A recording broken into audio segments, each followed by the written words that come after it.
Olá, muito boa tarde. No Sem Censura de hoje nós vamos falar de humor, de menopausa, de mercado de trabalho e vai ter música. Os nossos convidados são Hélio de la Penha, que é ator e humorista e um dos integrantes do grupo Cacete Planeta, que está lançando o livro Brasil do Caceta, a nossa história como você nunca riu. Rimos muito já. Foi uma piada, né? A ideia é essa, né? Papel. Muito bom, Hélio. Prazer em tê-lo aqui. Obrigado. Estamos com Mariana Leporassi, que é cantora e faz parte do Sexteto Urubá. Vai ter um show e um CD em homenagem à música africana no Brasil, à música de macumba, à música iorubá. Como é que você define? É uma homenagem aos cantos sagrados do candomblé, na língua iorubá, mas é uma visão artística. Não é nem uma proposta, nem resvala pela questão religiosa. Não, e não é nenhuma questão antropológica também. Não. É apenas um projeto de pesquisa em cima dos cantos de candomblé, mas com um propósito artístico mesmo, cultural e artístico, sem aprofundar na questão do rito. E orientado, a gente teve uma orientação. Você vai contar essa história toda. Fiquei com muita pena que o sexteto não tenha vindo completo para a gente ouvir ao vivo, mas tudo bem, fica me devendo. Eu te devo, com certeza, mas assim, tem justificativa, é porque a gente está na véspera do lançamento, então tá todo mundo a mil, cada um cuidando de um assunto. E cada um é de um grupo, é complicado mesmo. É complicado juntar, mas está todo mundo aqui de coração, com certeza, e tem uma novidade boa para você aqui que eu vou contar daqui a pouco. Legal. Estamos com o Dr. Paulo Mário de Oliveira, que é endocrinologista. Ele vem nos falar sobre a menopausa e as mudanças que acontecem nessa fase para as mulheres. Agradecer a produção do programa. Nós que agradecemos a sua presença. Elizabeth, Bruno. É muito importante, é uma fase impactante na vida feminina que é importante discutir e trazer aqui esses aspectos todos e como contornar essa fase complicada, né, da mulher, onde ela vai viver hoje praticamente 50 anos, metade da vida dela, sem esse hormônio tão... É verdade, que né? é o espírito da mulher, a vida está aumentando e a menopausa continua lá no mesmo lugar, né? Não acompanhou a expectativa de vida, né? Obrigado por ter vindo. Obrigado. Estamos com Carla Candal, que é consultora de carreira, e ela vai conversar conosco sobre o que é o downgrade profissional. Tem o upgrade e tem o downgrade. Isso, é isso? Eu vou falar um pouco do downgrade profissional, que em épocas de crise não deixa de ser uma estratégia para você voltar a se recolocar no mercado. O negócio é ter emprego, né, Carla? Tem emprego. Obrigada. Estamos com o Bruno Barros, nosso produtor de web. Então, Vera. Então. Boa tarde aos nossos convidados.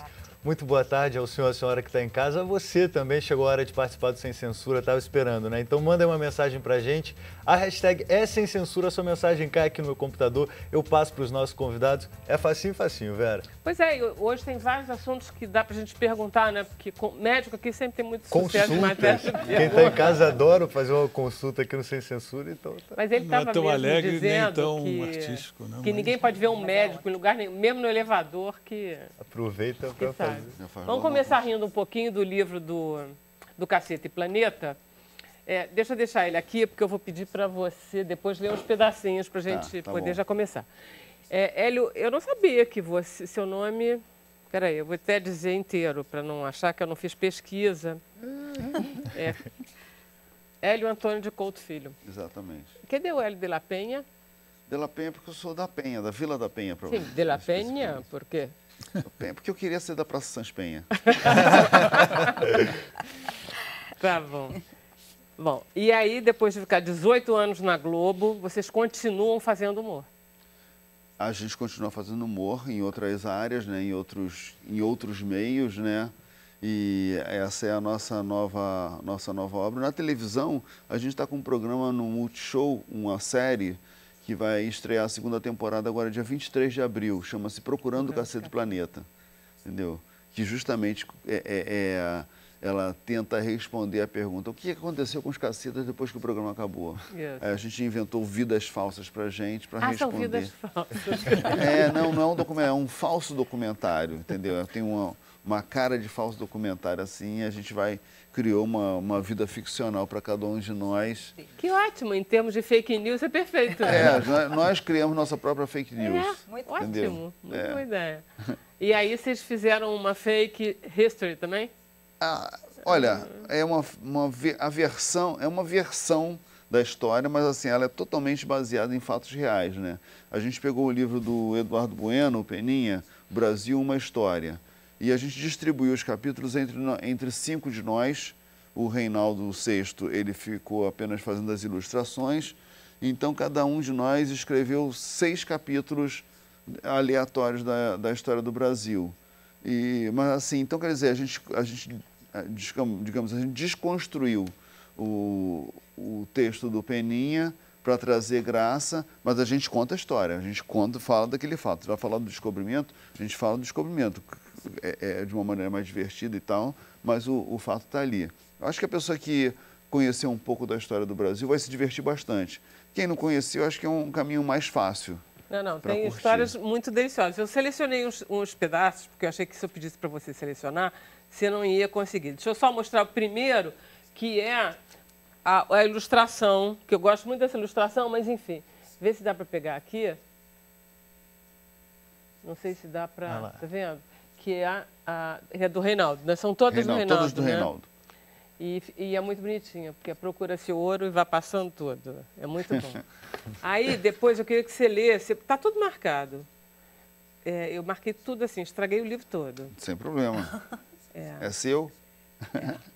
Aí, por exemplo, aqui começa, depois é tudo seu, mas essa primeira aqui é do Marcelo Madureira e... não me lembro mais o que era o assunto Marcelo do Madureira, capítulo. ele fala aqui sobre os gaúchos saem do armário e os nordestinos entram na bala. É tudo bobagem, gente, pelo amor de Deus. Aí tem um pedaço que ele fala que fala da Revolução Farroupilha, a Revolução Farroupilha e a Guerra dos Canudos, que são contemporâneos. Aí ele fala soltamente. Aí tem esse pedacinho, o que é que diz? Aqui, ó. A verdade é que Antônio Conselheiro deu início a uma longa linhagem de beatos místicos nordestinos insuportáveis. Padre Cícero, Frei Damião, Irmã Dulce, Chico Xavier, Chico Sá, Zé Ramalho da Paraíba, Fagner, Belchior e Amelinha. Isso é Marcelo Madureira, mas o tom é esse, né? O livro, então, quer dizer, esse livro... Cada capítulo é assinado por um caceta, ou seja, a gente trabalhou com completa autonomia e independência. Normalmente, os trabalhos que a gente vinha fazendo, a gente se reunia e depois distribuía a tarefa, depois reunia para fazer um copy-desk para dar uma cara geral. Nesse caso aí, não. Esse caso ficou uma coisa, cada um fez... Nenhum encheu o saco do outro. Mas tem um tom. Tem um que eu chamo até de um ar de família, né? Por a gente trabalhar tanto tempo junto e ter, enfim, um humor parecido, acabou tendo um tom. Mas eu acho que você, lendo com cuidado, você acaba percebendo as personalidades. Né? Agora, lê esse aqui, que é o governo do Rodrigues Alves, café com leite sem adoçante. Esse é teu texto. É esse pedacinho aqui, que eu acho meio bonitinho, que é do Rodrigues Alves. Ah, sim, sim. Apesar de paulista, o sonho de Rodrigues Alves era morar no Rio. Não para surfar, nem para ser assaltado, e sim para ser presidente, já que o Rio era o Distrito Federal. Ele saiu de São Paulo, mas São Paulo não saiu dele. E logo deu um banho de loja na cidade, que, naquela altura, de maravilhosa só tinha a paisagem. Construiu a Avenida Beira-Mar e lhe deu esse nome em homenagem a um renomado traficante local. Ai, genial. Não, tem uma que eu adoro. Que a gente vai misturando as informações do passado com situações atuais, entendeu? Para criar essa graça aí e também criar um entendimento para quem é millennium, É como se ele começasse a contar, sabe que ele vai tão bem, de repente ele derrapa e você ri, né? Porque não tem jeito. Eu não estou achando, é o José do Patrocínio, que eu adoro tanto, que você começou tão bem. Eu acho que é o da abolição da escravatura. Pois é, mas acontece que eu tinha marcado, entendeu? E... É bom brincar com a história, né? Você aprende uma mais delícia. com o humor. Não, É aqui legal. tem o final. Esse final eu adorei porque realmente eu estou preocupadíssima com amanhã. Então é o suicídio de Vargas. Lê aqui, isso é o suicídio de Vargas, a gente sabe. O suicídio de Vargas era o episódio mais traumático da vida do país depois da Copa de 1950. Em 2014, foi superado pelo trauma do 7-1, quando toda a seleção brasileira se suicidou em campo ao vivo, com transmissão para o mundo inteiro. Gente, não é não? E aí vai. E tem vários outros. José do Patrocínio eu adoro, porque José do Patrocínio ele era abolicionista, porque, na verdade, ninguém vive sem patrocínio nesse país. Ele é o antecessor da Lei Rouanet. É muito bom, gente. Muito bom. É isso o tempo inteiro, né? O tempo Vocês ficam todo. inventando moda. O tempo todo, exatamente. Vocês já exatamente. lançaram? Esse livro já está em todas as livrarias, tá? É da editora Sextante. A gente lançou aqui no Rio, lançou em São Paulo. Enfim, agora você encontra em qualquer lugar. Tá ótimo. Maravilha. E eu não sabia, quer dizer, você pode também ler o Peninha e ficar lendo a gozação em cima do livro do Peninha? Isso é. Você pode ler o livro do Peninha e depois ver o que a gente fez. Ou vice-versa. A gente até fala que eu acho que é um bom início, uma boa iniciação à história do Brasil. Aí depois você pega um livro sério para ver o que é verdade mesmo. Né? Sabe o que eu acho, Hélio? Também tem isso que você está falando, porque, para, por exemplo, adolescente que não gosta de estudar, isso é uma boa forma de você se interessar, né? Forma. Porque você, mal ou bem, coisas como não tem nenhuma fake, quer dizer, tem uma história aí que segue seu curso. Tem a distorção que o humor faz, né? Mas eu acho que fica claro assim o que é informação e o que tá vindo para botar a graça na história, né? Eu acho que fica. Claro que não. Não fica claro, não? Que não. Ainda Claro bem que não fica claro, porque a ideia é ela ficar misturado mesmo. Claro que não. Evidentemente que quem não tem a menor ideia não vai saber, entendeu? Quando foi a Copa de 50, o suicídio de Vargas e a Copa de 2014. Não vai saber nada. Esse livro é inspirado no ditado do Chacrinha, né? Eu vim para confundir, não para explicar. Pois é. Mas pelo menos ele está seguindo. Não, e está muito bom, está muito engraçado. Ele pega, e é o livro mais completo da história do Brasil no momento, né? Porque ele pega do descobrimento do Brasil até o impeachment da Dilma. Ainda pega um trechinho inicial do governo Temer. Não, pega sim, porque termina com a Lava Jato. Vê só, a última frase. A última frase é sobre isso. Eu até ia... mas a vaca ainda não foi para o brejo. Graças à Lava Jato e ao Ministério Público, as cadeias brasileiras estão lotadas de políticos condenados, o que deixa revoltados nossos marginais, bandidos e homicidas que não admitem conviver lado a lado com essa gentalha. Os presídios Essa ficaram muito mais final do livro. Os presídios ficaram muito mais perigosos, né? A convivência está puxada. Está complicado. Bom. Agora, além disso, tem livro... Desculpa. Meu grande professor de história, ele saía do livro. Na minha época, história era aquilo cartesiano, de você data, nomes, etc. Mas ele saía do livro e começava a contar histórias pitorescas, Pedro II, Dom Pedro, etc. Então, você guardava com muito mais facilidade toda... Você prestava atenção do que ficar decorando... datas, nomes, etc. Acontecimentos que... Você estudou onde, Paulo? Santo Agostinho. Um outro Santo Agostinho, diferente. Era um colégio pequeno, no Leblon, com poucos alunos. Todo mundo se conhecia, agora... Mas ficou um pouco... E tinha um professor, era o professor Delamare, que era essa figura que eu estou comentando, que eu guardo até hoje. Ele contando o que vinha por trás do reinado, etc. As fofocas. Os bons professores, né? As fofocas, etc. Por falar em colégio de padre, estamos aqui em pleno, né? Porque você... Também estudei no São Bento. São Bento. Você também? Colégio São Paulo. Gente, que isso. Daqui a pouco a gente vai rezar a missa aqui, Carla. Salva a gente. Estudei também. Instituto Imaculado Coração de Maria também. Tá vendo? Eu não. Não estudei. Eu estudei no Ainda interior bem, do Rio. temos alguém aqui com bom senso. Quais são os outros planos, então? Além desse livro, tem filme também, não tem? A gente tem a série do Procurando o Cacete do Planeta, que vai lançar dia 23 de abril, a segunda temporada, no Multishow. Tá? E eu tenho, em junho, vou lançar um filme chamado Correndo Atrás. A direção é do Jefferson D. O roteiro é meu e dele.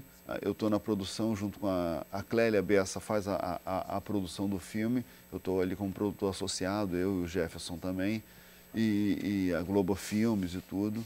É um filme que tem Ailton Graça, Juliana Alves, Lelezinha, Juan Paiva, Lázaro Ramos e eu, o Tunico Pereira, Rocco Pitanga, Nicole Balls, Antônio Pitanga faz uma participação também. O filme está muito bacana.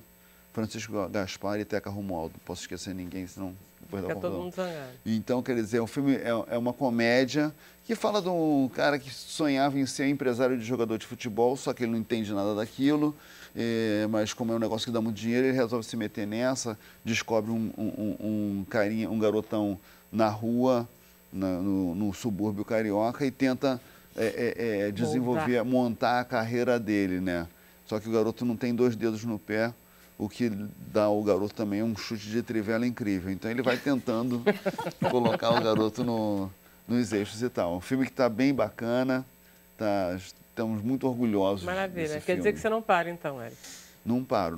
Além Quando disso você para, também. você nada. Além disso, ainda estou agora montando um show de stand-up e música com o meu parceiro Mushebab. Chama-se Crise no Showbiz, que aí fala dessa crise, que a crise também atingiu o showbiz, né? Demais, entendeu? E a gente fala muito assim que também você chega num show, aí você vê aquela casa lotada, fala, pô, o cara tá se dando bem. Não, é todo mundo convidado, ninguém pagou nada, tá todo mundo no 0800. E o cara está acabando saindo do prejuízo naquela história. Olha, esse assunto está no nosso programa hoje, não é não, Carlinhos? Tá. Então. Maravilha. A gente vai fazer um intervalo, a gente volta rapidinho. Obrigada.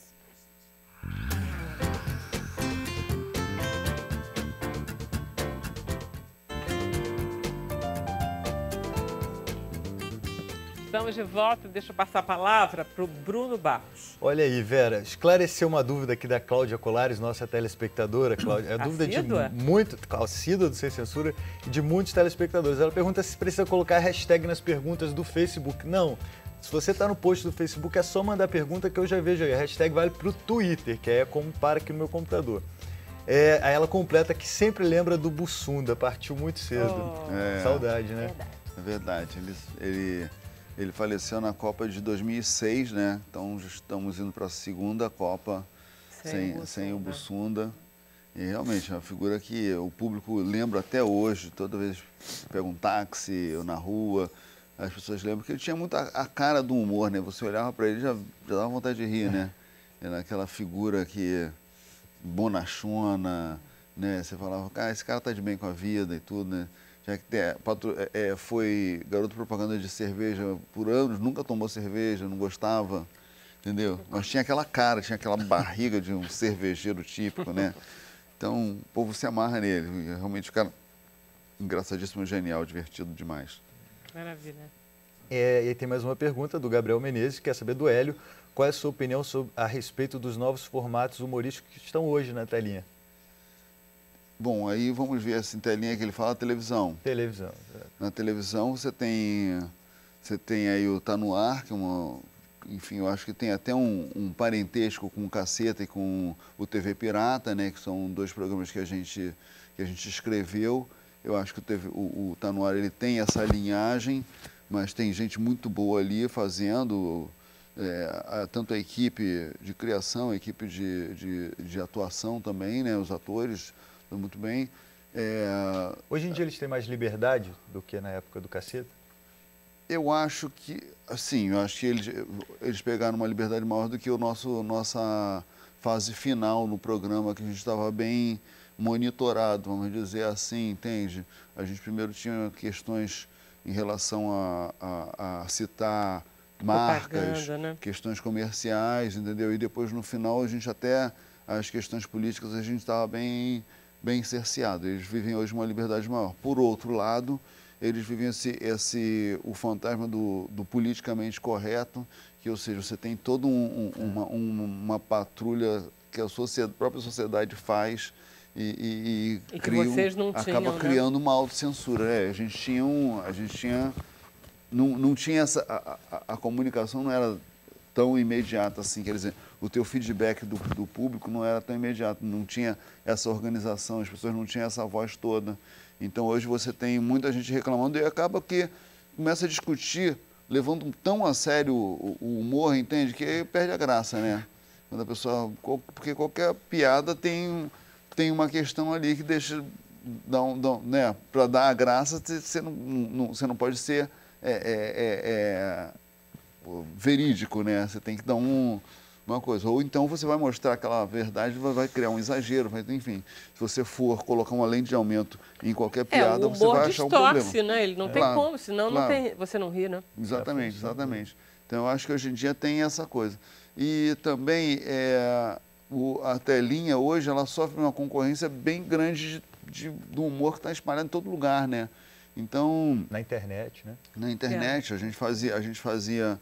Acontecia, digamos, um fato como a sessão do STF foi sexta-feira, né? Quinta-feira. Não, sexta de um trabalho. Quinta-feira. Quinta ou quarta. Na sessão foi quinta que ele estava com pressa. Que tinha de sair, tinha que pegar avião. Enfim, lembra? Aquilo acontecia e a gente preparava uma piada, digamos, se aconteceu na quinta-feira, teria preparado essa piada para colocar no ar na terça-feira. Hoje em dia, com os memes, por exemplo, a coisa acontece ali, quando acabou a sessão, você já tem uma série de memes já chegando no seu WhatsApp e tal, anonimamente criados, né? Você não sabe quem fez. Então, quer dizer, existe esse caminho também, né? Então, quer dizer, a telinha não está mais sozinha fazendo humor, né? Isso aí. Vamos lá, Paulo Mário. Então, vamos de menopausa. As mulheres estão tentando ter filhos cada vez mais tarde, mas não estão conseguindo adiantar. As mulheres gostariam de ficar menstruadas mais tempo, mas não estão conseguindo. Não é nem menstruação. Se a gente pensar na expectativa de vida, há 100 anos atrás, era metade da expectativa atual, né? Só que todo o organismo humano acompanhou essa evolução, quer dizer, os órgãos vão se deteriorando, mas de uma forma gradativa, lenta, suave, até que você chega aos 90 anos. Hoje a expectativa de uma mulher dentro de um ambiente saudável e tudo mais é 90 anos de idade. E o ovário não acompanhou isso. Chega na metade da vida dela praticamente, ela vai, a partir daí, viver sem o hormônio, sem o estrogênio, que é a essência da mulher. Está no corpo, está na cabeça, está no humor, está... Enquanto os homens, eles mantêm a produção assim de como testosterona o coração, até o final da vida. O cérebro, etc., vai se deteriorando ao longo do tempo, de uma forma gradativa e suave. É inexorável a falência ovariana a partir, em geral, entre 45 e 50 anos, um pouco mais tarde, um pouco mais cedo, mas ele para de funcionar. Enquanto antigamente as mulheres viviam 50 anos, etc., hoje estão vivendo 100. Então, metade da vida delas é sem esse estrogênio, que é a essência feminina, né? Está no corpo dela. O desenho do corpo é estrogênio. Você vê um travesti, quando quer ter quadril, ter peito, vai tomar estrogênio, vai desenvolver. O homem, ele tem uma expressão diferente física, que é a testosterona, por outro lado. Né? Não tem quadril, a obesidade centrífuga é aquela gordura que começa a se acumular no abdômen e que... que é isso? Isso é chope, isso é cerveja, deixa isso para lá.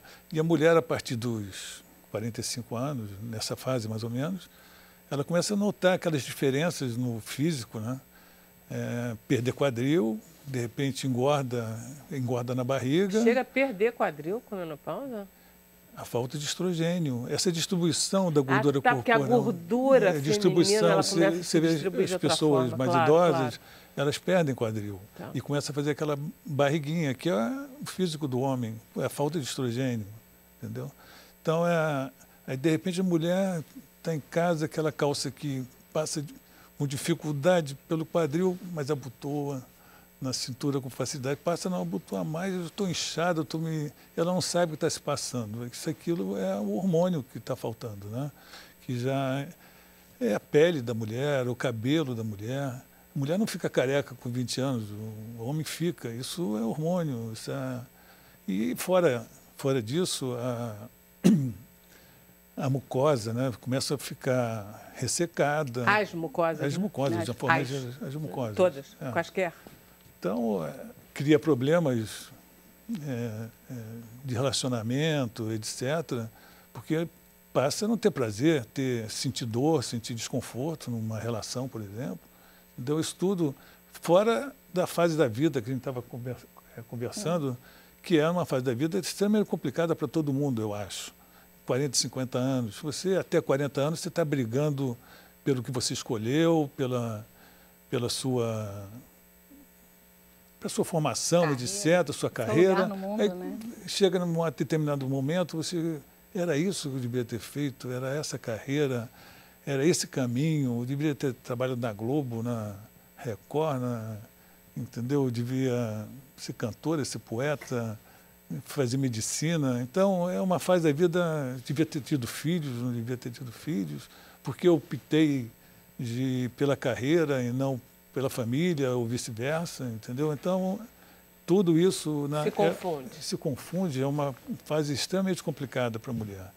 E o importante é colocar que isso precisa ser visto com carinho, com cuidado e procurar minimizar essa questão, e pode ser minimizada com tratamento hormonal, e principalmente com informação. Você vê, causou surpresa eu dizer que muda o físico, entendeu? Essas informações faltam, elas estão distribuídas, mas e depois sem por exemplo, eu tenho a minha menopausa, agora cada um tem a sua, porque elas são caracteristicamente diferentes, né? A sensibilidade é diferente. O processo dito fisiológico, porque é uma fisiologia meio estranha, porque de repente fica totalmente privada, como se é a falência ovariana que a gente considera, mas essa sensibilidade é individual. Tem mulheres que, é raro isso, que ficam felizes de entrar na menopausa, de parar de menstruar, etc. Mas a maior parte... tem certas menstruações que são muito pesadas para certas mulheres, realmente se livrar daquele fardo mensal com certeza. Eu compreendo. E o resto dos sintomas, mesmo os físicos, a mulher pratica bastante exercício, é magrinha, tudo mais, e o físico dela não sente tanto, entendeu? E a sensibilidade também, porque o desconforto, em geral, pode ser muito mais sensível aos calores. Vem uma série de desconfortos psíquicos também, insônia, irritação, etc. O que é interessante na fisiologia feminina, diferente do homem, que é muito constante, e os homens muitas vezes não entendem esse tipo de comportamento, de reação, de humor, que a mulher, todo mês, ela sai de 0, vai a 100 e volta para 0. O homem está naquele stand-by, entendeu? E em velocidade de cruzeiro.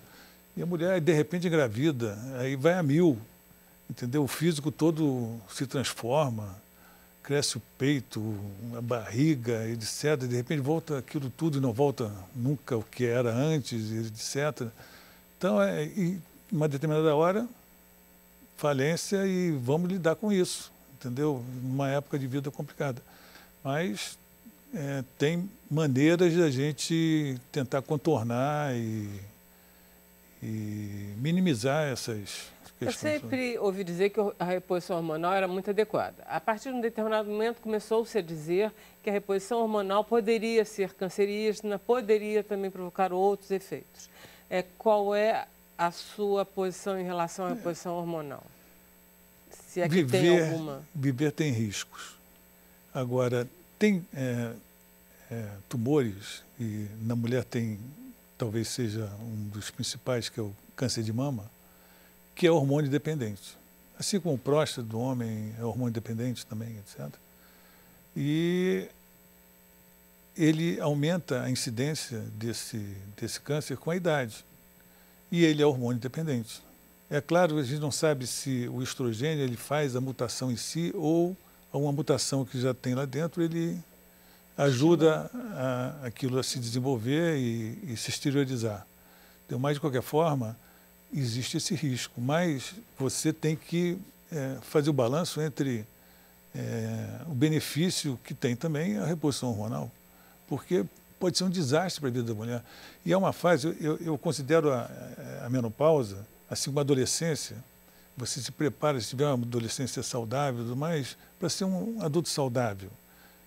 Você também, eu acho que da mulher, se ela tiver também uma fase também saudável, tanto familiar como física, etc., ela cuidando do físico, mantendo exercício, etc., com a ajuda da família, a família entendendo isso também, porque o marido, de repente, ele não entende o que está se passando, já não existe aquela interação, aquela satisfação do relacionamento, aquela vida está ficando diferente, e tem que compreender isso e ajudar também e ser parceiro.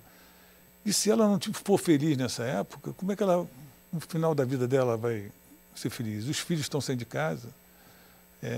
Você estava falando... A minha vida não foi tão difícil assim, não.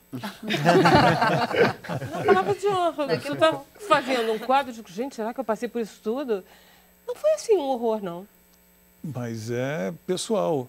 Não, algumas outras pessoas que eu conheço. Tem um comentário aqui de uma telespectadora, inclusive isso, Cláudia, ela falou que ela está entrando na menopausa e por enquanto não está sentindo nada. Na verdade, ela está até melhor. Ela pergunta, sou muito esquisita?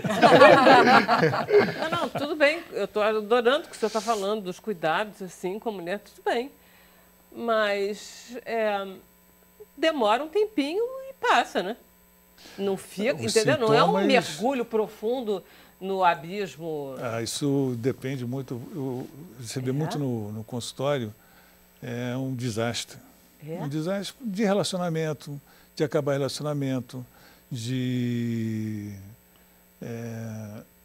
as pessoas se frustrarem em muitos aspectos da vida, etc. Porque bom, tem jeito pra tudo. A essência, eu acho, o estrogênio é a essência da mulher. Eu tive uma depressão ferrada, assim, tipo, eu ficava deitada, feito uma idiota.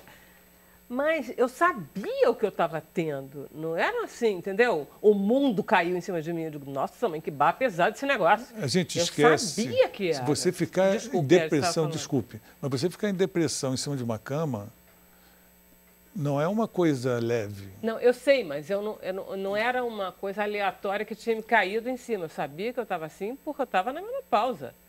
E que eu poderia me cuidar e que isso iria passar. Foi horrível, evidente. Mas a gente tem fases na vida. Mas exatamente, você conseguiu superar isso com ajudas de mas você fez reposição? Não fiz, não. Não fiz por causa de câncer de seio que tem na minha família, então achei melhor fazer. Tem limitações a isso, um deles é exatamente história familiar de câncer de mama. Foi só na base do... Vamos lá, Vera, fala não, aí. Mas só uma coisa fácil não foi. Graças a Deus, eu acho que a adolescência foi pior. Eu acho a adolescência muito barra pesada. Você talvez... Eu tenho uma pena de adolescente. Então, por isso, para mim, qualquer coisa que não seja adolescente, tá bom. Mas eu acho que é um processo semelhante. É um preparo para uma outra fase da vida. Você hoje é uma pessoa ativa e tudo mais, mas quantas mulheres... Eu não sei sua idade, mas... Eu tenho 70 anos. Não parece. O quê? Entendeu? Quer dizer, eu tive menopausa com 50... Não olha assim para mim. Mas conseguiram proibida de dizer a minha idade. Que maravilha! Quantas mulheres conseguiram ter uma vida ativa, produtiva, depois de 50, 60 anos de idade? Aí isso é outro problema. Isso ali é a crise com a Carla. Isso é verdade. Isso é a crise econômica. Mas hoje as mulheres, tanto mulheres quanto homens, conseguem ficar produtivos a partir Elas de não 50 querem anos mais, e se recolocam, fala, tem estou espaço interessadíssima no que ele vai dizer. Os problemas da menopausa. Eu só tenho uma dúvida, minha dúvida é se essa história dos calores da menopausa é mito ou é realidade? Nossa, mãe, põe realidade. Isso é realidade. Tá vendo? Olha, você sabe que uma vez eu estava tendo uma aula de economia na Fundação Getúlio Vargas sobre Bolsa de Valores. Muito interessada. E, de repente, o negócio começou a esquentar aqui. Ar-condicionado 15 graus. O professor, que era o René Garcia, que é um excelente economista, brilhante professor, ele olhou para mim, ele teve pena de mim. Ele teve pena de mim. Porque você não controla, não tem como. Qual é a origem mesmo?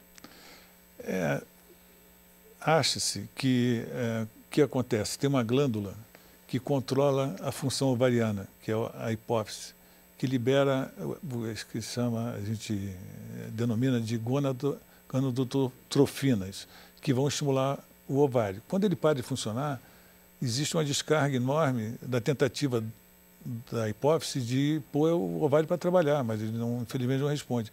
Esses hormônios parece que é o que está envolvido com esse fenômeno do flush, dos calores, etc. Como se o corpo não reconhecesse nem frio nem calor. Ele tenta produzir alguma coisa por conta própria. A gente não sabe o que é isso. Mas é real. Eu tenho pacientes, homens, que entraram em falência testicular, por diversos motivos, e que fazem reposição hormonal.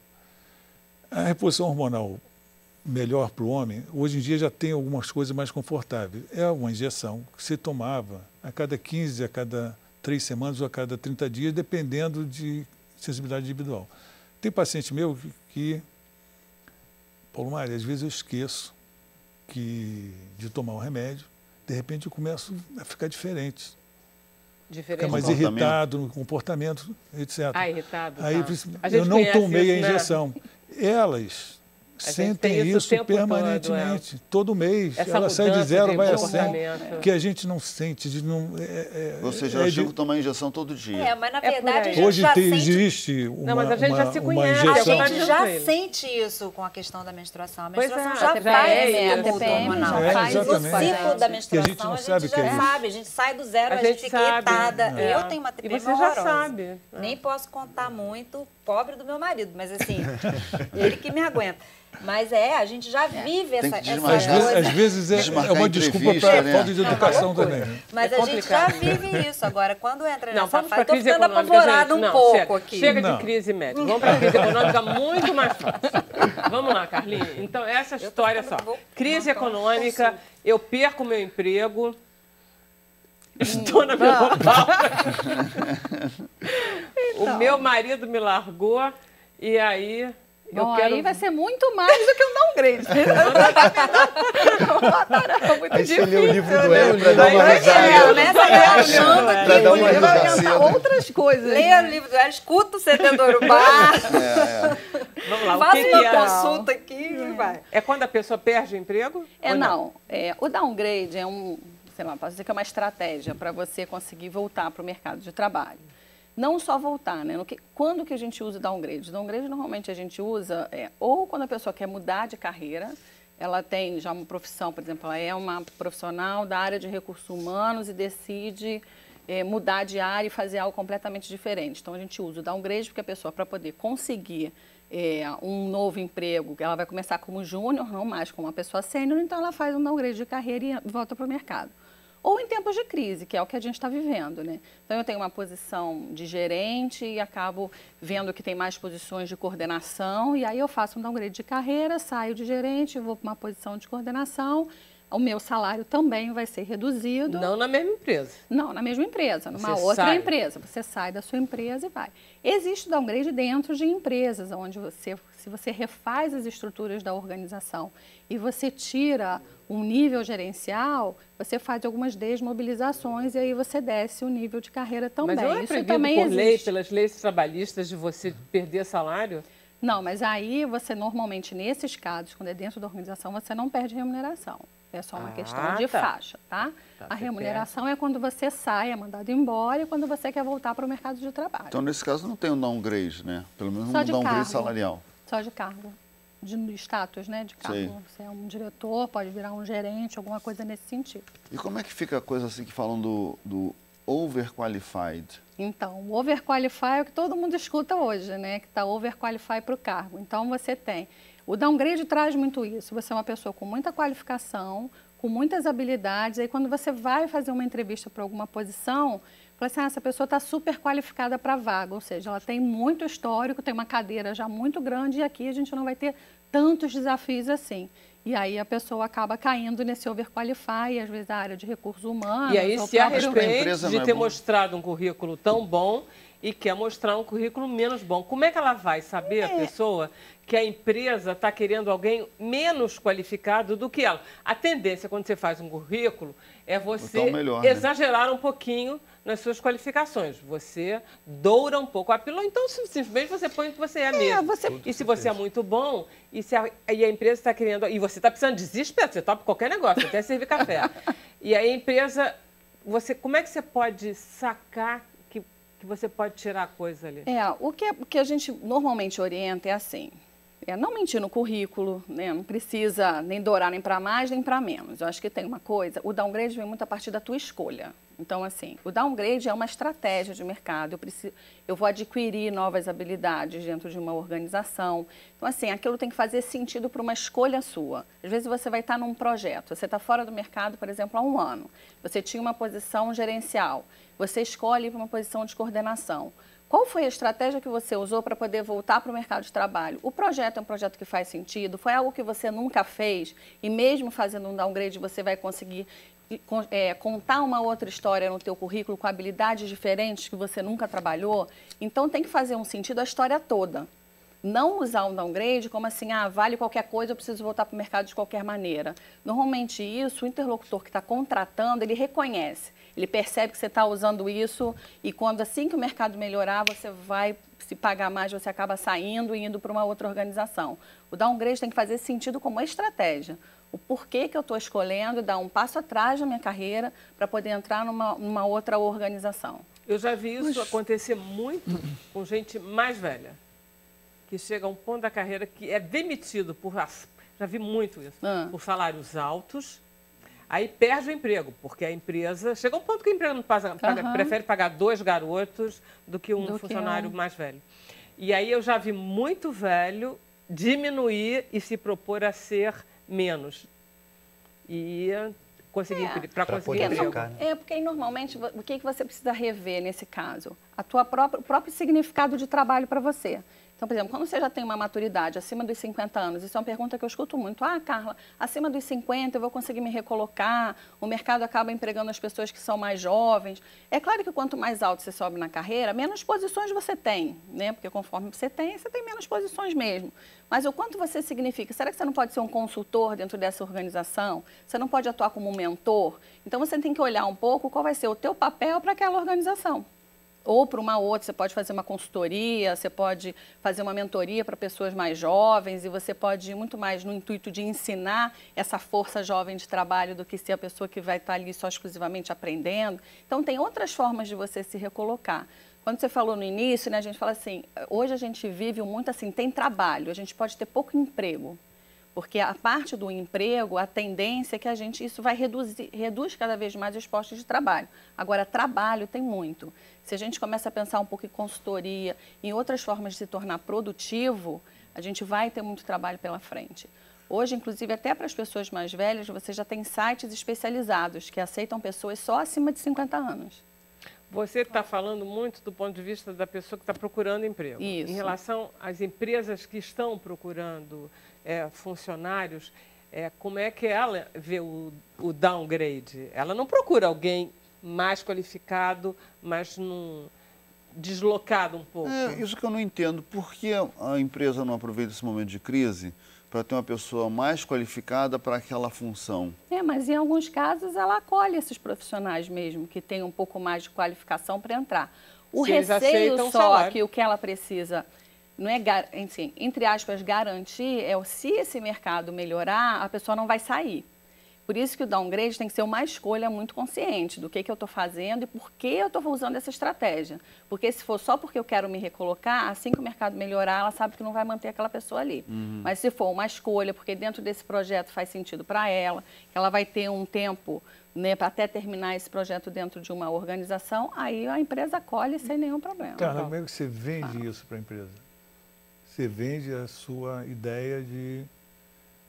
seu projeto, seu novo projeto, essa proposta que você tem, como é que você vende isso? Você convence o empregador que você está querendo uma... Isso normalmente, assim, a venda disso, né, se a gente pode dizer que é uma venda, mas esse convencimento vai muito. Começa na negociação salarial, porque ali ele já vai saber que você é uma pessoa mais qualificada, e quando a pessoa lê o teu currículo, ali ela também já sabe que você é uma pessoa que tem maiores competências ou maiores habilidades. E aí você vai contar muito mais o que aquilo tem a ver com o teu projeto de vida, com o teu projeto de carreira, para fazer sentido para ele também. E aí não é nenhum convencimento, é o quanto de verdade aquilo faz sentido para você.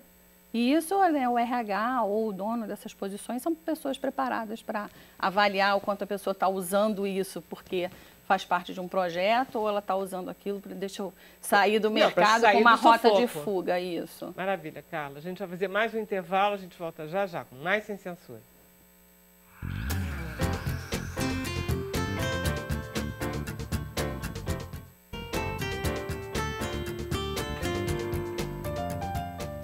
Olá, estamos de volta com Sem Censura. O Bruno, temos perguntas, comentários? Olha, eu separei só dois comentários. Pergunta vai ficar para o Facebook, tem muita consulta, já vou avisando logo. Ângela Gurgel, ela disse que no passado ninguém falaria tão claramente nesse assunto sobre menopausa, parabeniza todo mundo. E a Valdeia Bernardo Ferreira, ela fala, menopausa não é de Deus, é praga do capiroto. Essas labaredas no corpo não acabam nunca. É isso aí. Labaredas é uma ótima definição. No Face a gente faz as perguntas. Maravilha. Vamos conversar com Mariana Leporassi, que pertence ao sexteto Ourubá. É porque tem alguma coisa com Iorubá? Sim, totalmente. Qual é?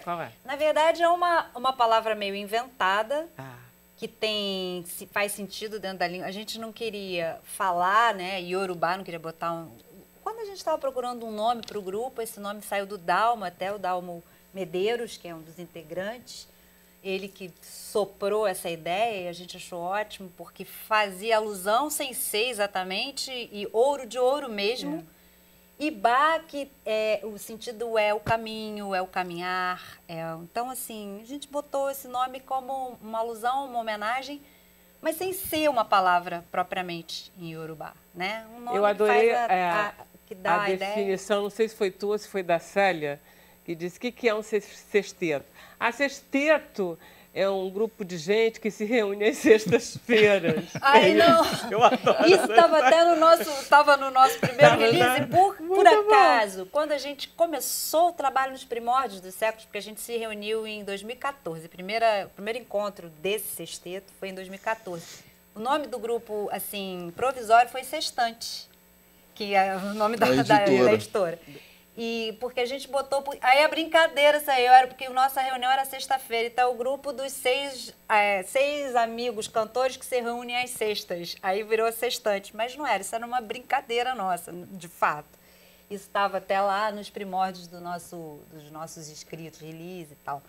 Mas o nome ele foi surgindo em decorrência do próprio trabalho. Tinha o Simô, que é um dos seis, e que frequentava... o Babalorixá... Pai Marcos. Lá de Pedra de Guaratiba. De Ilha de Guaratiba. De Ilha? Ah, tá. Bom, e aí ele frequentava e tal, gostava, como é que é? Na verdade, foi uma conjunção, vamos dizer assim. O Simô fazia parte de um grupo vocal, ele tinha saído desse trabalho e reuniu cantores com quem ele sempre teve vontade de trabalhar e nunca tinha tido muita oportunidade, foi chamando. Chamou o Dalmo, me chamou...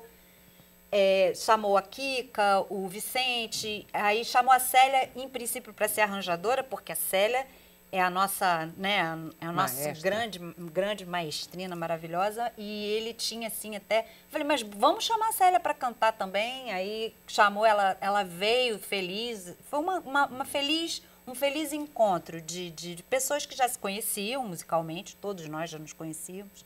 O Vicente é o mais novo do grupo, mas todo mundo já tinha...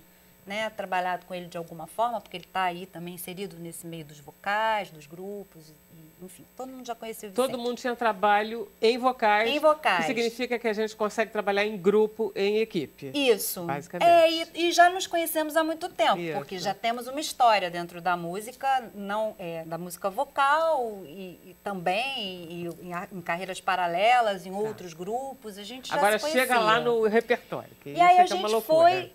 Trabalhando isso, veio o Simô frequentava esse centro do Pai Marcos de Jagum, que nos convidou, através até de um amigo comum, falou que haveria um encontro, um simpósio, um congresso chamado Cultores e Cantares da Festa da Língua, Cultores e Cantares da Língua Portuguesa. Era um encontro das 3 raças, né? Era um congresso sobre a língua portuguesa.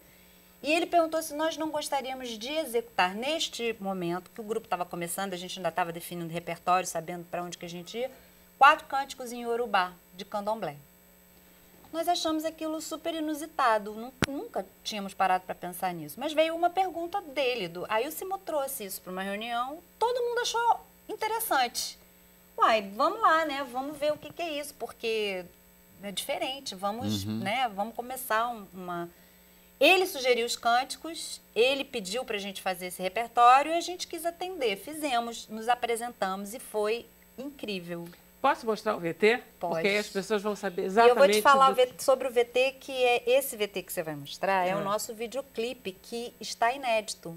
É a primeira apresentação desse videoclipe. A gente vai lançar esse videoclipe oficialmente depois do show, que é quarta-feira agora, o show de lançamento. Legal, viu só, gente? Furo. Que bacana, então, muito esse obrigada. a gente guardou. Já que o grupo não podia estar aqui, você falou que nós estamos te devendo e estamos mesmo, a gente quis fazer essa gentileza. E é pra gente também, é um prazer, uma honra. Vamos ver, porque assim vocês têm ideia do que a gente está conversando, né? Vamos lá. E o show aonde? No teatro. Farabalé, coxumau, farabalé, coxumau, farabalé, coxumau, cum, colori eu, farabalé, coxumau, farabalé, coxumau, farabalé, coxumau, cum, colori eu, farabalé, coxumau, farabalé, coxumau, farabalé, coxumau, cum, colori eu, farabalé, coxumau, aguemau e na parada, aguemau e na parada, aguemau e na parada, aguemau e na parada, eu, baba me chorou, abraço, eu, baba me chorou, abraça, o sangue, ora eu, senhora eu, o sangue, ora eu, o sangue é de bococho, o sangue, o sangue é de bococho, o sangue. Gente, é ótimo. Vamos lá, Maria, dá o serviço, a gente vai conversar sobre o grupo no Facebook. Dá o serviço do show. Então, a gente vai fazer o lançamento desse trabalho e vai ser no Teatro Riachuelo. Ai, lindo. No dia 28, quarta-feira agora, às 8 horas da noite. Vamos fazer esse vídeo, são os cantos de Ossanhê, que vocês acabaram de escutar, um trechinho do nosso videoclipe. E esse disco vai ser lançado lá no Teatro Riachuelo, em grande estilo, com direção do Luiz Fernando Lobo, Maravilha, adoro da Luiz Companhia Fernandes. Ensaio Aberto, figurinos da Carol Lobato. Tá A gente bonito, vai conversar tá bem mais bonito. ainda. Já no Facebook a gente está indo. Agora, o Sem Censura vai terminar e vai continuar no Facebook. O Sem Censura, programa de televisão, né? Volta amanhã às 5h30. Deixa eu agradecer ao Hélio, a Mariana, o Dr. Paulo, Muito obrigada a você. Carla e a vocês também, ok? Até amanhã.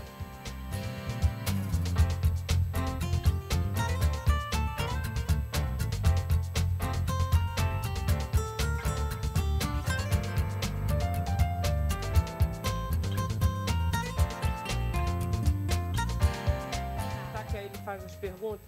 Nós já estamos de volta só no Facebook. Vamos lá, Bruno. Olha aí, gente, eu nunca achei que tinha tanta dúvida a respeito da menopausa, Vera. É verdade, A gente mas pode tem fazer mesmo. outro programa. Você sabe que a Exclusiva. ideia desse programa foi, se não me engano, da Camila.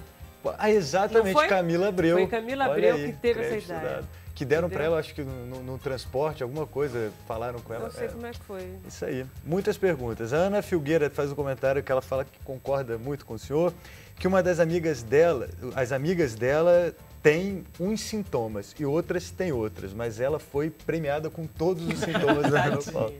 José Rafael Alves, qual é a diferença entre climatério e menopausa? Menopausa é um termo genérico, literalmente falando, menstruação, pausa na menstruação. A pausa na menstruação pode ser por diversos fatores, até retirada do útero de uma jovem por diversos motivos. Mas o climatério tem relação com a falta de hormônio. A pessoa para de menstruar, a menopausa, porque não tem hormônio. Entendeu? Então é mais ou menos isso. E vem com todo esse comemorativo de sintomas, etc. Pela falta do da hormônio. sensação do calor, né? Clima.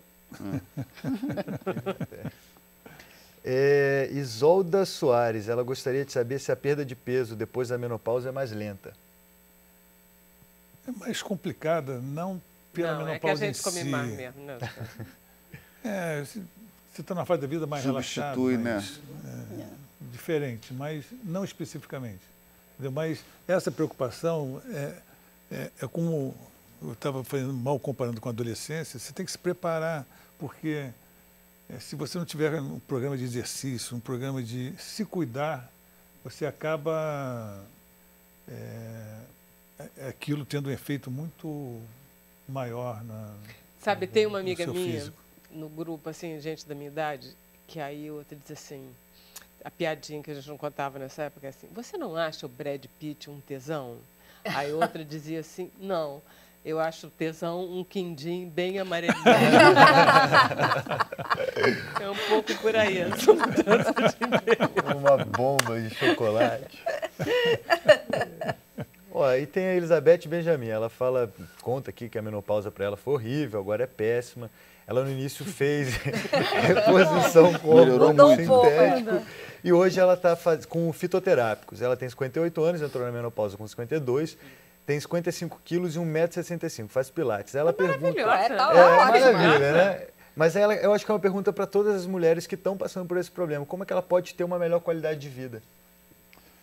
O complicado é que ela já tem mais de 5 anos que ela entrou na menopausa. Aumenta muito o risco, principalmente de fenômenos trombóticos, etc., que é uma das complicações da reposição hormonal. Que mulher, o risco de doença cardiovascular, e trombose é uma delas, ela é pequena antes da menopausa e começa a se equiparar do homem depois. E esse gap, esse espaço de tempo, deteriora as artérias, etc., de tal maneira que aumenta o risco de uma trombose, etc. Então, não é aconselhável você começar a reposição hormonal desde o início dos sintomas, etc., das alterações menstruais, por volta dos 45 anos, etc., e levar isso por um tempo, vai depender muito, vai ser individualizado. No caso dela, eu acho que ela está ótima, se cuida, etc. Tem que usar de artifícios para ter mais qualidade de vida, lubrificantes, etc. Namorar, viver, entendeu? Mas... A vida é dura. A vida é dura. Olha aí, tem uma pergunta para o Hélio que eu achei inusitada, é do Alexandre Ferreira, e ele fala assim, Hélio de la Penha, sempre que me chamou a atenção a cor muito bonita de teus olhos. De quem veio essa herança? Isso aí vem de um antepassado do meu pai.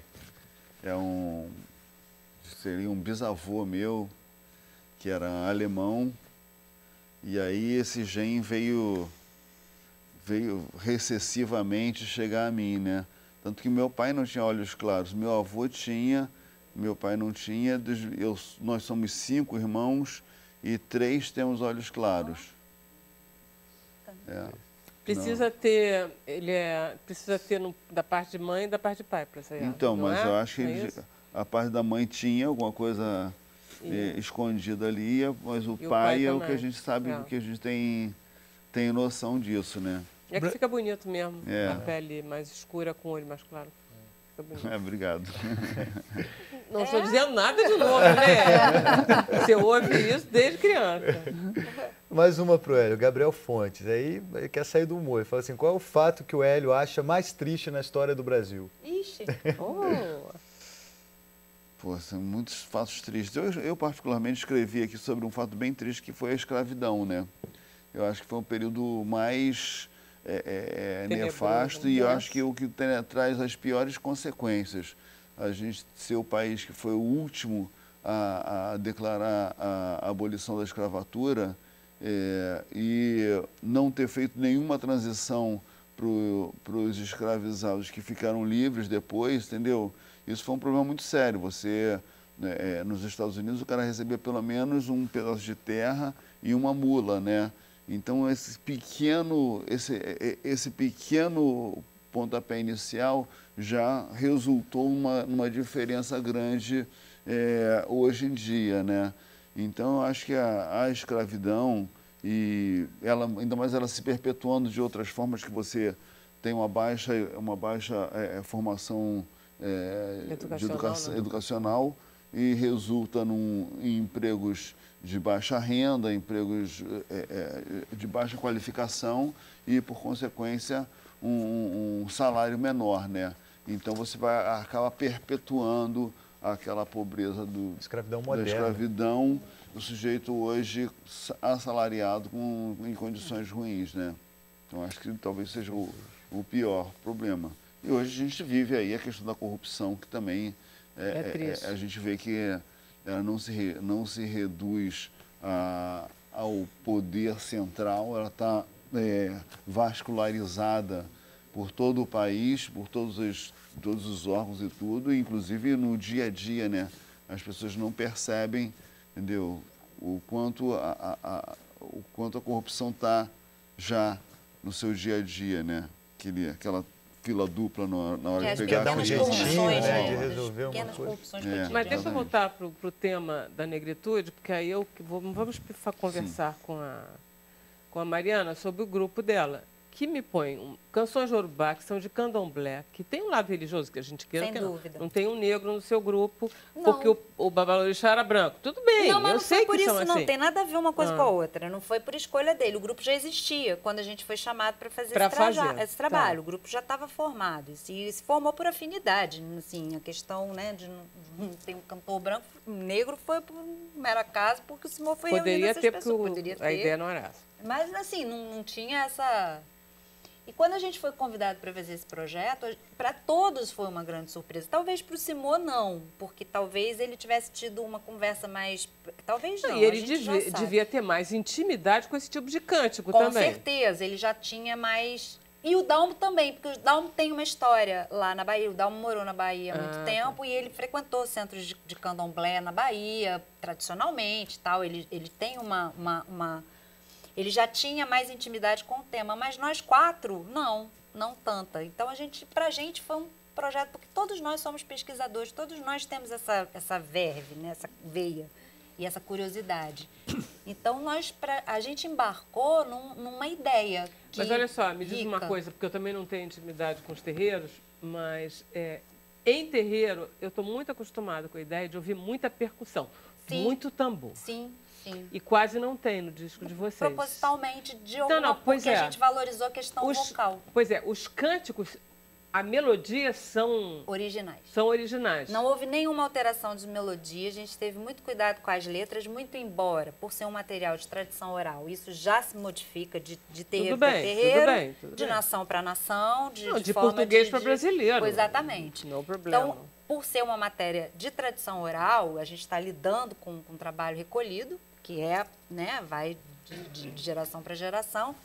Então, tem lá suas diferenças já. Até lá no meu centro a gente não canta assim. Ok, mas isso a gente chegou nisso por orientação até do pai Marcos, que é pesquisador e sabe bem. Ele deu, inclusive, a gente teve milhares de aulas para entender Não, deve ter todo sido esse... uma delícia. Não, foi incrível.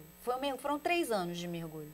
A gente não tá... Esse trabalho é o extrato de 3 anos de mergulho profundo nessa matéria. É o máximo. A gente entrou nisso de cabeça. Isso foi um processo, há uma longa história por trás disso e um longo preparo. Porque a gente não está, assim, gratuitamente fazendo isso hoje. A gente teve Basicamente, o pesquisador quem foi? Foi esse... O pai Marcos trouxe tudo para a gente e foi nos ensinar. Ele sugeriu os cânticos, ele nos ensinou o sentido dos cânticos, o que a gente estava cantando, o que era saudação, o que era para cada orixá. A gente segue a ordem de um xirê, que é a ordem que eles aparecem, que esses orixás principais de Queto, que é a nação do pai Marcos, que a gente obedece a entrada deles, né? A ordem de entrada no disco e no show. A gente mantém isso. Então, há um respeito por toda essa parte da tradição.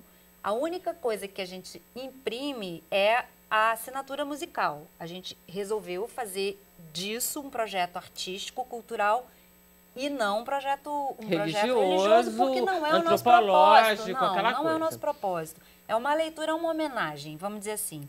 O candomblé, a cultura africana, ela faz parte da nossa cultura de raiz. Né? Nós somos índios, negros e portugueses. Isso. Nós fazemos parte desse caldo. Inclusive, essa festa da língua que a gente foi participar era exatamente isso. Era um encontro das 3 raças, das línguas e de tudo aquilo que gerou culturalmente. Português de Macau, o português exatamente, de tudo Portugal, que gerou da e que é muito rico, né? Hoje a gente tem uma cultura incrível. Não, eu fiquei encantada, né? Justamente com a riqueza dos cantos. Eu não imaginava que tivesse essa quantidade. É muito bonito. Eu conhecia 3 ou 4 melodias. Deixa eu te falar uma coisa, isso é uma parte ínfima. Nós cantamos 44 cânticos. Isso. Distribuídos em 17 faixas, porque na maioria são 3 cânticos, porque os cânticos são curtos. Isso. Então são 3 cânticos para cada orixá. Mas são 44. Esse foi um apanhado, existem milhares de outros. E cada cântico ele tem uma função dentro do rito, né? Dentro do terreiro, na religião. Isso. Que eu nem tenho intimidade com a religião para falar muito, mas assim, pelo que eu aprendi, pelo que, né, a gente vem estudando, e eu confesso que eu estou interessada em começar a frequentar umas aulas com mais profundidade, porque eu me interessei muito pelo assunto. Mas assim, cada cântico tem uma função, cada cântico tem uma história e conta um pouco do orixá. A gente no disco optou até por não botar a letra e escrever o sentido global, porque a letra em Iorubá original não dá pra gente ler, a gente não consegue ler, porque a grafia da letra é muito tem uma caligrafia muito específica. Então vocês têm que fazer uma tradução fonética. Aí a gente ia fazer uma tradução fonética e não dizer que a gente estava traduzindo errado, porque cada um lê de um jeito. Então a gente optou por não botar a letra no disco para não dar confusão e assim, e dizer o sentido global daquilo. Então no disco tem a tradução do sentido do que a gente está cantando. Não o sentido literal do que a gente está falando, mas é lindo. É tudo uma beleza. Agora, tudo o fato de ser um sexteto que não tem negro dá confusão? Olha, Hélio, eu vou te falar. A gente... Enfim, nós estamos vivendo um momento, em todos os aspectos, de muitas polarizações. Né? Um momento político, um momento onde todos os movimentos estão aflorando com muita propriedade, os movimentos sociais são importantíssimos, tudo isso. Então, tem gente que não gosta, que não vai gostar do nosso trabalho e já se manifestou nesse sentido, até agressivamente. Mas a gente... Não, olha só, você acha que tem algum tipo que dá para você dizer que pode ser um pouco negro? Não, né? É branco demais, né? Aqui é. Cadê o Dalmo? O Dalmo é o que mais... Mas nessa foto até não tá aqui tanto, nessa foto, né? Não tá. Existe branco no Brasil? Tem uma melanina, entendeu? Não, a distribuição da melanina... Existe branco no Brasil? Todo mundo tem negro na sua... Todos nós temos. Isso não tem problema. Mas enfim... Não, eu acho que essa discussão... É complicadinho um pouco, né? Essa discussão assim, por que você, não sendo negro, não pode cantar Se a gente for parar para pensar isso, vai ser tipo assim, me devolve meu Noel Rosa que eu te dou o seu cartola. Ou seja, você não pode cantar Noel Rosa e eu não posso cantar cartola? Porque eu sou branca. Na verdade, como assim? Quer dizer, a gente poderia até conversar sobre isso se vocês tivessem constituído o grupo para fazer esse CD não, aqui. A gente não foi isso. Na verdade, não foi isso. O repertório chegou para vocês. Foi uma encomenda, foi um pedido. E a gente acatou como uma proposta de pesquisa. A gente foi nesse sentido. O grupo tinha até um nome que esse que eu falei, né, antes, que seria isso, temporariamente. A gente optou por botar esse nome, que remete muito a esse trabalho específico, mas que abre também para o futuro. A gente pode cantar qualquer coisa dentro claro, da pesquisa. Além do que, né? a existência do grupo de vocês não impede que haja um grupo de negros Fazendo a mesma fazendo a mesma coisa. Basta Imagina, você, né? Imagina, não tem você- limite para a arte. A gente Entendeu? fala, Acho que as pessoas podem. a Acho gente que tem tá essa falando- questão. Totalmente sem Isso está sentido muito essa próximo questão. da questão do se você pode ou não pode Apropriação usar, cultural. pode ou não pode Do usar o turbante Isso sendo branco, sabe? a gente Entendeu? A história do turbante foi muito significativa para mim, para me dar a dimensão da área onde a gente estava como- pisando, do lugar onde a gente estava entrando. E eu fui ler sobre esse assunto, nós conversamos muito sobre isso, nós conversamos com várias pessoas, nós temos muitos amigos negros na música, na vida, imagina, né, gente? Claro. Nós estamos na vida. Exatamente. E somos pessoas totalmente abertas para tudo, nós nos relacionamos com todo tipo de gente, somos artistas. E não temos a gente não tinha essa preocupação, objetivamente não. A gente estava fazendo um trabalho artístico que nos foi encomendado e que a gente recebeu isso com muito carinho, com muita intensidade, com muito respeito por uma cultura que nos pertence também, afinal de contas, né? Somos brasileiros, estamos aqui, nós absorvemos isso tudo. Somos todos miscigenados, sim, isso é óbvio, mas isso não é, nada disso que eu estou falando é justificativa para algumas pessoas, alguns grupos que leem a gente como pessoas que estão entrando num lugar que não nos pertence.